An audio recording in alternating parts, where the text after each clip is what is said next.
കഴിഞ്ഞ വീഡിയോൻ്റെ ബാക്കിയാണ് ഈ വീഡിയോ. നമ്മളൊരു സാമുറായി അനിമേഷൻ ചെയ്യാനുണ്ടായിരുന്നു. അതെങ്ങനെയാണ് ചെയ്തതെന്നറിയോ? സാധാരണ ഞാൻ മിക്സാമോ ചെന്നിട്ടാണ് ഈ അനിമേഷനൊക്കെ ചെയ്യുന്നത്. ഇനിയിപ്പോൾ അതിൻ്റെ ആവശ്യമില്ല. മാത്രമല്ല അതിൽ ഞാൻ ഉദ്ദേശിച്ച അനിമേഷനും കിട്ടിയില്ല. അതുകൊണ്ട് കഴിഞ്ഞ മുമ്പത്തെ വീഡിയോയിൽ ഞാൻ കാണിച്ചു തന്ന കാസ്കേഡറില്ലേ, അതിനകത്താണ് ഇതും ചെയ്തത്. ഈ സാമുറായി വെറും 2 സെക്കൻഡ് അങ്ങോട്ട് വന്നു പോകുന്നേ ഉള്ളൂ. അതിന് വേണ്ടിയിട്ട് നമ്മൾ വെറുതെ ഒരു ക്യാരക്ടർ കണ്ടുപിടിച്ച് അതിനെ റിഗ് ചെയ്ത് അനിമേറ്റ് ചെയ്യേണ്ട ആവശ്യമുണ്ടെന്ന് എനിക്ക് തോന്നിയില്ല. അതുകൊണ്ട് കാസ്കേഡിൽ തന്നെ നമുക്ക് പഠിക്കാനായിട്ട് കുറേ റിഗ്ഡ് മോഡൽസ് ഉണ്ട് കേട്ടോ. അതിൽ അൺറിയൽ എഞ്ചിൻ 5ൻ്റെ മണിയനാണ് നമ്മുടെ സാമുറായി. അവനെ അങ്ങ് ഡബിൾ ക്ലിക്ക് ചെയ്യണേ. ഇതാണ് ഓട്ടോ പോസ് മോഡ്, ഈ പച്ച സാധനം. അതിൻ്റെ സെറ്റിങ്സ് ഇവിടെയാണ് കിടക്കുന്നത്.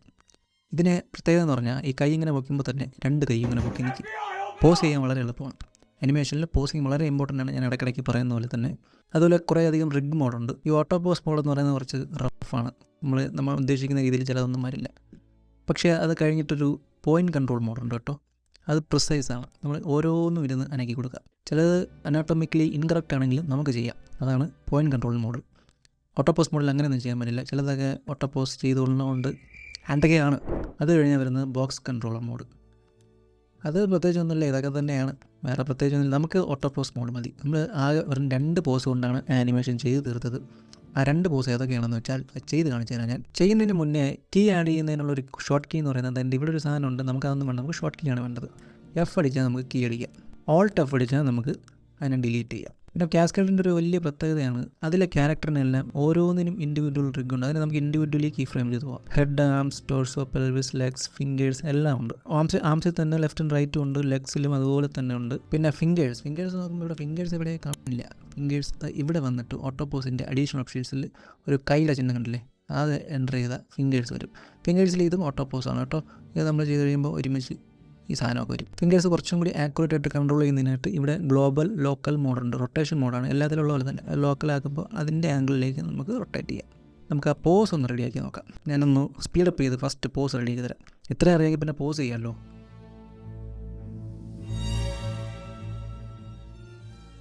ഇടയ്ക്കൊന്ന് പോസ് ചെയ്യണേ.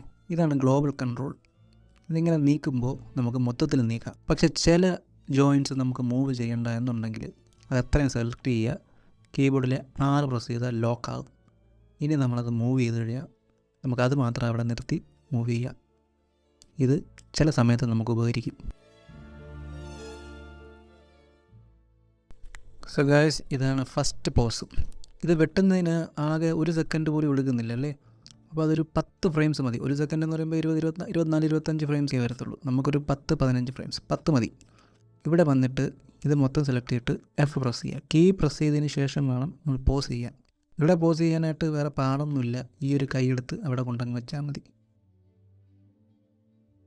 ഇതൊരു റഫായിട്ട് ഞാൻ ചെയ്യുന്നത്. കുറേ സമയം എടുത്താണ് അനിമേറ്റ് ചെയ്യുന്നതെന്ന് അറിയാമല്ലോ.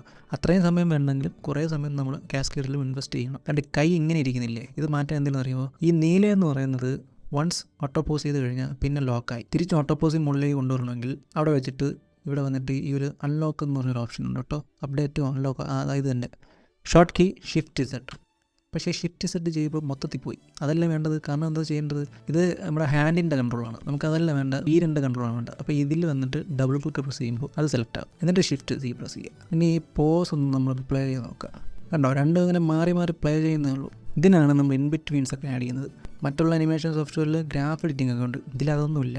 അതിന് പകരമാണ് ഈ സാധനങ്ങളൊക്കെ. സാധാരണ ഇവിടെ പലതരത്തിലുള്ള ഗ്രാഫുണ്ട്. ഇൻ്റർപോളേഷൻസ് എന്ന് വിളിക്കും. ഇതിൽ ഈ ബെസിയർ ക്ലാംപ്ഡാണ് മോസ്റ്റ് കോമൺലി ഉപയോഗിക്കുന്നത്. കാസ്കേഡറിനെ യുണീക്ക് ആക്കുന്നത് AI ചെയ്തുകൊണ്ടുള്ള ഒരു ഇൻബിറ്റ്വീൻ സെറ്റപ്പ് ഉണ്ട് കേട്ടോ. അതാണ് അതിനെ യുണീക്ക് ആക്കുന്നത്. പക്ഷേ ഈ ഇൻബിറ്റ്വീന് ഓടാനും ചാടാനും നടക്കാനും ഒക്കെയുള്ള ചില സെറ്റപ്പുകൾ മാത്രമേ കൊള്ളാവുള്ളൂ. ഇതൊന്നും അത്ര സുഖമൊന്നുമില്ല. ഉണ്ടല്ലേ, ഡാൻസ് കളിക്കുന്നുണ്ട്. അതുകൊണ്ട് ഞാനിവിടെ ഉപയോഗിക്കാൻ പോകുന്നത് ബെസിയർ ക്ലാംപ്. മോസ്റ്റ് കോമൺലി എല്ലാവരും ഉപയോഗിക്കുന്നത് തന്നെയാണ്. ഇപ്പോഴും ഡാൻസ് കളിക്കുന്ന പോലെ ഉണ്ട്. അതെന്തോ സംഭവം എന്നറിയാമോ? അതിൻ്റെ കാര്യം എന്ന് പറയുന്നത് forward kinematics and inverse kinematics, IKFK. നിങ്ങൾ കേട്ടിട്ടുണ്ടായിരിക്കും, ഇഷ്ടംപോലെ പ്രാവശ്യം കേട്ടിട്ടുണ്ട്. ഇതെങ്ങനെ പറഞ്ഞു തരണമെന്നറിയില്ല. ഇതിലൊരു ഉദാഹരണം ഞാൻ പറയാം. ഫോർ എക്സാമ്പിൾ കാല് സർഫസുമായിട്ട് കോൺടാക്റ്റ് ഉണ്ട്. ഇതിവിടെ അങ്ങനെ സ്റ്റേബിളായിട്ടിരിക്കുകയും മറ്റ് ബോഡി പാർട്സ് അനങ്ങുകയും ചെയ്യും. അപ്പോൾ അനിമേഷൻ ഇവിടെ നിന്ന് ഇങ്ങനെ ആയിരിക്കും ട്രാൻസ്ഫർ ആവുന്നത്. ലൈക്ക് ആ ഒരു കാര്യത്തിൽ മാത്രം. അതിനാണ് ഇൻവേഴ്സ് കൈനമാറ്റിക്സ് എന്ന് പറയുന്നത്. ഇത് അന്തരീക്ഷത്തിലേക്ക് കാലിങ്ങനെ പോയി കഴിയുമ്പോൾ പിന്നെ അതിൻ്റെ കൺട്രോൾ സെൻറ്റർ എന്ന് പറയുന്നത് ഇവിടെ ആയിരിക്കും. ഇവിടെ നിന്നായിരിക്കും അനിമേഷൻ ഇങ്ങനെ പാസ് ചെയ്ത് വരുന്നത്. അപ്പോൾ അതിനെ നമ്മൾ ഫോർവേഡ് കൈനമാറ്റിക്സ് എന്ന് പറയും. ഇവിടെ എന്താ സംഭവം എന്ന് പറയുന്നത്, ഇതാണ് സെൻറ്ററായിട്ട് വർക്ക് ചെയ്യുന്നത്. ഇതിനെ ഡിപ്പെൻഡ് ചെയ്ത് ബാക്കി വർക്ക് ചെയ്യണം എന്നുള്ളതാണ്. അത് മാറ്റുന്നത് എങ്ങനെയെന്ന് വെച്ച് കഴിഞ്ഞാൽ, ഇപ്പോൾ ഇതേത് കയ്യാന്ന് നോക്കുക. ഈ റൈറ്റ് ഇത് ഇത്രയും സെലക്ട് ചെയ്യുക. ഇവിടെ ഒരു ഐക്യമുണ്ട്, ഇവിടെ ഒരു ഐക്യമുണ്ട്. ഇതെനിക്ക് എന്തിനാണെന്നൊന്നും അറിയില്ല. ഇവിടെ വന്നിട്ട് ഈ ഐക്യം മാറ്റി FK ആക്കുക. കാരണം കൺട്രോൾ സെൻറ്റർ ഇവിടെ അല്ലേ, FK ആക്കുക. ഇനി നിങ്ങൾ നോക്കിയേ, കണ്ടോ, 1 സെക്കൻഡ് പോലും ഇല്ല, 10 ഫ്രെയിംസേ ഉള്ളൂ, എന്നിട്ടും ഭയങ്കര ലാഗ്. അതിനെന്ത് ചെയ്യാമെന്ന് പറഞ്ഞാൽ അനിമേഷൻ ഒരു പ്രിൻസിപ്പിൾ ഉണ്ടല്ലോ, സ്ലോ ഇൻ സ്ലോ ഔട്ട്, അതാണെന്ന് തോന്നുന്നു. ഇത്രയൊക്കെ ഹൈ സ്പീഡ് മൂവ്മെൻ്റ് ആണെങ്കിലും ചെറുതായിട്ട് സ്പീഡ് കുറഞ്ഞിട്ടായിരിക്കും തുടങ്ങുന്നത്. അപ്പോൾ നമ്മൾ എന്ത് ചെയ്യണം, ഇതിനെ കുറച്ചൊന്ന് ഹോൾഡ് ചെയ്യണം, ഒരു 3-4 ഫ്രെയിംസ്. അപ്പോൾ ഈ 2 ഫ്രെയിംസ് സെലക്ട് ചെയ്യുക, ഷിഫ്റ്റ് ഹോൾഡ് ചെയ്ത് ഡ്രാഗ് ചെയ്ത് ഒരു 2ാമത്തെ ഫ്രെയിം വയ്ക്കുക. ഇതേ സാധനം ഇവിടെ വന്നിട്ട് തിരിച്ച് ഇവിടെയും വയ്ക്കുക. ആക്ച്വലി ഞാൻ ഇത്രേ ചെയ്തുള്ളൂ കേട്ടോ, ബാക്കിയെല്ലാം ഫിസിക്സാണ്. ഈ കീ എല്ലാം കൂടി എടുത്തിട്ട് ഷിഫ്റ്റ് ഹോൾഡ് ചെയ്ത് കുറച്ചും കൂടി ഇങ്ങോട്ട് നേരം വെച്ചിട്ട് ഇൻ്റർപൊളേഷൻ, ബെസിയർ ഇൻ്റർപൊളേഷൻ, എന്നിട്ട് നമ്മൾ ഇവിടുത്തെ മാജിക് ഫിസിക്സ് എനേബിൾ ചെയ്ത് കൊടുക്കും. ഫിസിക്സ് ഇവിടെയാണ് കേട്ടോ. ഒന്ന് പ്ലേ ചെയ്ത് നോക്കാം. നല്ല സുഖമുണ്ട്, പക്ഷേ ഇത് കണ്ടോ, റിസ്റ്റ് ഇങ്ങനെ ഒടിഞ്ഞ് മടങ്ങി പോകുന്നു. അതെന്താണെന്ന് അറിയാമോ, ആ ഒരു കൺട്രോൾ സെലക്ട് ചെയ്യും. കാസ്കേഡറിൻ്റെ ഫിസിക്സിൽ നമുക്ക് ആ ഭാഗത്ത് ഫിസിക്സ് വേണ്ട എന്ന് കാസ്കേഡറിനോട് പറയുന്നതിനായിട്ട് ഫിസിക്സിൻ്റെ ഓപ്ഷനിൽ തന്നെ ഇവിടെ ഒരു സാധനം ഉണ്ടോ, സെറ്റ് പ്രയോറിറ്റി ഫ്രെയിം, അതിൽ ക്ലിക്ക് ചെയ്ത് കൊടുക്കുക.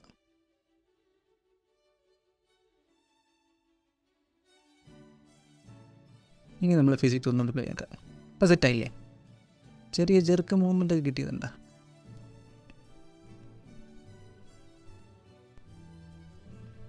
ഇത്രയും മതി. ഇതിൻ്റെ ഒരു ലോജിക്ക് നിങ്ങൾക്ക് പിടികിട്ടിയല്ലോ. ഇതിനെ ഇങ്ങനെ പോളിഷ് ചെയ്ത് പോസൊക്കെ അഡ്ജസ്റ്റ് ചെയ്ത് നിങ്ങൾക്ക് അടിപൊളിയാക്കാം. ഇതെന്തൊക്കെ മാറ്റങ്ങളുണ്ടെന്ന് അറിയണമെങ്കിൽ ഫിസിക്സ് സെറ്റിങ്സിൽ വരിക. ഫിസിക്സ് സെറ്റിങ്സിൽ വരുമ്പോൾ നിങ്ങൾ നോക്കുക, ഇവിടെ കുറേ കാര്യങ്ങളുണ്ട്. Smooth trajectory, smooth rotation, compensation motion, separation of motion, secondary motion, ഇതൊക്കെ നമ്മൾ വർക്കൗട്ട് ചെയ്യുക. ഇതൊക്കെ കാസ്കേഡറിൻ്റെ ഒഫീഷ്യൽ സൈറ്റിൽ ഇതിനെപ്പറ്റിയൊക്കെ നല്ല ഡീറ്റെയിൽഡ് ട്യൂട്ടോറിയൽ ഉണ്ട്. എനിക്കിതൊക്കെ മതി. നമ്മൾ ഇതിലെന്തൊക്കെ മാറ്റം വന്നിട്ടുണ്ടെന്ന് അറിയണമെങ്കിൽ ഈ ഗോസ്റ്റ് ഓഫ് സെറ്റ് ഉണ്ടോ, അതൊന്ന് ഓഫ് ആക്കി കൊടുക്കുക. അപ്പോൾ നമ്മൾ ഇങ്ങനെ അതിൻ്റെ പുറത്തൂരി ഓടിക്കുമ്പോൾ എവിടെയൊക്കെയാണ് ചേഞ്ച് വന്നതെന്നുള്ള കണ്ടാ, ചെറിയ മൈന്യൂട്ട് അനിമേഷനൊക്കെ, ഇതിനൊക്കെയാണ് സെക്കൻഡറി അനിമേഷനോ കോമ്പൻസേറ്ററി മോഷനോ അങ്ങനെ എന്തൊക്കെയോ പറയുന്നത്. പുള്ളി ജസ്റ്റ് ഒന്ന് ഫ്രണ്ടിലോട്ടൊക്കെ പോയതുണ്ടോ, അതാണ് ഫിസിക്സിൻ്റെ പ്രത്യേകത. ഇനി നമുക്ക് ഈ ഫിസിക്സ് അപ്ലൈ ചെയ്ത് കൊടുക്കണ്ടേ, അതെങ്ങനെയാണ് ചെയ്യുന്നറിയാമോ? അതിന് മുന്നേ കുറച്ച് കാര്യങ്ങൾ ശ്രദ്ധിക്കാനുണ്ട്. ഇതിപ്പോൾ അത് അനിമേഷൻ നമ്മൾ കമ്പയർ ചെയ്ത് നോക്കും, എന്ത് നല്ല രസമുണ്ട്, പക്ഷേ അത് അങ്ങനെ ഉണ്ടോ നോക്കിക്കേ, കൊള്ളില്ല. ഈ അനിമേഷൻ അപ്ലൈ ചെയ്യുന്നതിന് മുമ്പ് നമ്മൾ ആദ്യം ചെയ്യാനുള്ളത് ഈ ഇൻ്റർപൊളേഷനൊക്കെ ഫിക്സഡ് ആയി കൊടുക്കണം. ലൈക്ക് ഈ സാധനം, അല്ലെങ്കിൽ ഇതിലെ സെക്കൻഡറി മോഷൻസ് ഒന്നും അപ്ലൈ ആയില്ല. അതുകൊണ്ട് ഇത് ഫിക്സഡ് ആയി കൊടുത്തതിന് ശേഷം മാത്രം സ്നാപ്പ് ടു ഫിസിക്സ്, ഇതാണ് ഫിസിക്സ് അപ്ലൈ ചെയ്യുന്നത്, കൊടുക്കുക. ഇനി ഒന്ന് പ്ലേ ചെയ്ത് നോക്കട്ടെ, കടോ സെറ്റായില്ലേ? അപ്പം നിങ്ങൾ ചോദിക്കും വാളെവിടെ? അതിനൊരു വലിയ കഥയുണ്ട്.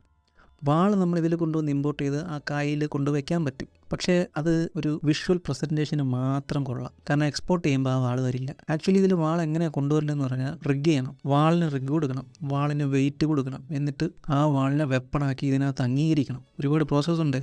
വാൾ ഈ പുള്ളിയുടെ കയ്യിൽ കൊണ്ട് കൊടുക്കുമ്പോൾ ആ വാളിൻ്റെ വെയിറ്റും ഇതിനകത്ത് ഫിസിക്സിൽ അപ്ലൈ ചെയ്യും. അതായത് അതിനും വെയിറ്റ് ഉണ്ട്, ഇതിനും വെയിറ്റ് ഉണ്ട്. ആ ഫിസിക്സും കൂടി അപ്ലൈ ചെയ്ത് ഇതിൻ്റെ വെയിറ്റ് മൊത്തത്തിൽ മാറും. അങ്ങനെയാണ് അതിൻ്റെ കറക്റ്റ് പ്രോസസ്സ് എന്ന് പറയുന്നത്. അത്രയും കോംപ്ലിക്കേറ്റഡ് വർക്ക് ഉണ്ടെന്ന് ഞാൻ പിന്നീടാണ് അറിയുന്നത്. അതുകൊണ്ട് ഞാനത് ചെയ്യാൻ പോയില്ല. ഇത്രയ്ക്കെന്ന് പറഞ്ഞാൽ ഒരു വാൾ തന്നെയല്ലേ, എത്ര കൂടി പോയി 1 കിലോ കാണും. അതവിടെ ബ്ലെൻഡറിൽ കൊണ്ടുപോയിട്ട് അതിനകത്ത് പാരൻ്റ് ചെയ്യാം. നമുക്ക് വാൾ അതിനകത്ത് കൊണ്ടുപോയി ഇമ്പോർട്ട് ചെയ്തിട്ട് ഈ പൊസിഷനിൽ കൊണ്ടുവന്ന് പാരൻ്റ് ചെയ്ത് വയ്ക്കുക. ഈ കൈയുമായിട്ട് സെയിം മൂവ്മെൻറ്റ് കിട്ടും. ഇവിടെ വെറുതെ കൊണ്ടുവന്നിട്ട് പിന്നെ അത് എക്സ്പോർട്ട് ചെയ്യുമ്പോൾ അതിനെ കാണാനില്ലാതെ ഇച്ചിരി ചെയ്ത് മണ്ടത്തരമായിപ്പോയി. എനിവേ അതാണ് ഞാൻ ഇവിടെ വാൾ കാണിക്കാത്തത്. വാൾ വളരെ ഈസി ആയിട്ട് ബ്ലെൻഡർ ചെയ്യാം. അതല്ലാതെ പ്രോപ്പറായിട്ട് റിഗ് ചെയ്യണമെങ്കിൽ കാസ്കേഡറിൻ്റെ എവിടാണ്ടൊക്കെ ഒരു ട്യൂട്ടോറിയൽ ഉണ്ട്, പോയി കാണുക, ദയവ് ചെയ്ത് സഹകരിക്കുക. ഓക്കെ, ഇത്രയേ ഉള്ളൂ വീഡിയോ. ഇതിനെ നമ്മൾ ഇനി എക്സ്പോർട്ട് ചെയ്യുന്നതിന് അറിയാമല്ലോ, ഫയൽ, എക്സ്പോർട്ട്, FBX. ഇവനെയാണ് നമ്മളൊരു സ്കിൻ ടെക്സ്ചറും കുറച്ച് തുണിയും ഉടുപ്പിച്ച് ഒരു തൊപ്പിയും വയ്ക്കുമ്പോൾ സാമുറായി ആയത്. അല്ലാതെ വേറെ ഞാൻ ഉള്ളതൊന്നും കൊണ്ടുവന്നില്ല. അപ്പം നമ്മുടെ മണി സാമുറായി ഇത്രയേ ഉള്ളൂ. വളരെ ചെറിയ വീഡിയോ ആണ്. താങ്ക്സ്. സബ്സ്ക്രൈബൊക്കെ ചെയ്യണേ. ഗുഡ് ബൈ അല്ല, ഞാൻ വീണ്ടും വരും.